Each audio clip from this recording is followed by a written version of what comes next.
Hello historians, welcome to Decoding the Test and a quick look at the Cold War. As always, I would want you to know a lot more about the Cold War than what we're going to cover in this video. If you want to guarantee that high level score, make sure you know the details that you see in front of you. However, when you look at the test, year after year after year, the test seems to focus on only a few Cold War categories. The first is the crisis moments, the Cuban Missile Crisis, stuff like that. Then you have Vietnam and Korea. Then you have executive power. Then you have the containment and domino theories. And finally, you have detente. Today, though, we're going to look at the economic boom that took place at the very beginning of the Cold War. And it was mostly due to something called the GI Bill. So let's take a look. What's going on?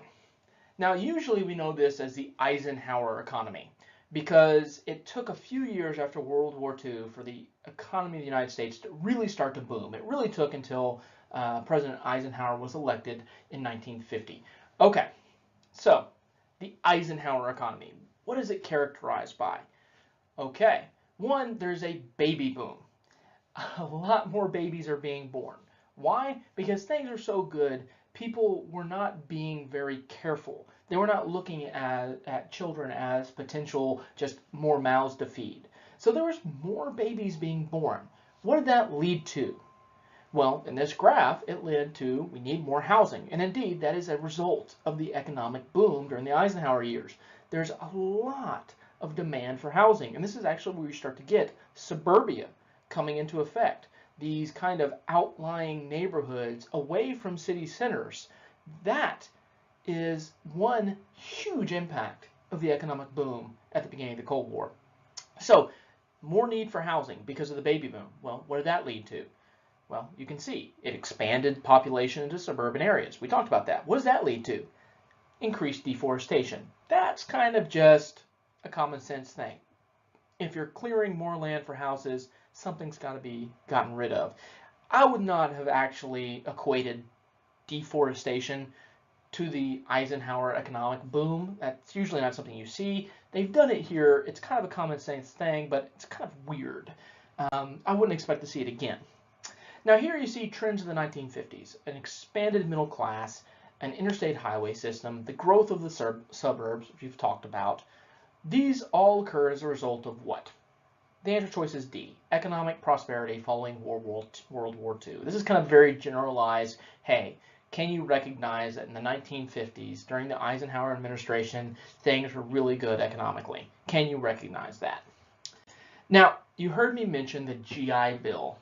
The GI Bill was seen as a reward for American soldiers returning from World War II.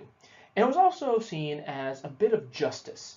After all, these men had given up a huge chunk of their lives to go fight for freedom. And now, years later, they were coming back and trying to pick up their lives.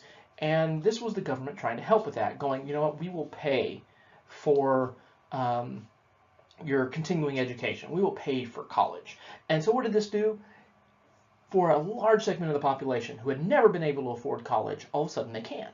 And they take advantage of it. And during this time period, having a college degree did guarantee a better job.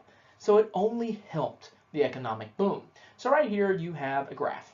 And it's talking about housing units, new housing units. And you see this huge spike in 1950. And it's like, okay, what's the spike for? The data illustrates what? D. Assistance offered by the GI Bill to soldiers returning from World War II. They get this economic assistance. They're able to get better jobs because they have better educations. They're able to afford more housing. They're able to afford having more children, hence the baby boom. So that needs more housing. There you go. You see another GI Bill question with this one right here. You've got a poster that says, veterans prepare for your future through educational training. The program being promoted was created to do what? The answer is assist soldiers when they return to civilian life. You might have been tempted to pick H, provide incentives to enlist in the military. That's actually not what the GI Bill was for. The GI Bill was created to assist soldiers who had fought in World War II and were now leaving the Army. It was not created to help soldiers join the Army, to incentivize joining the Army. It was created to assist soldiers as they came home. If there's no questions, comments, or screams of angst, I will see you in the next video.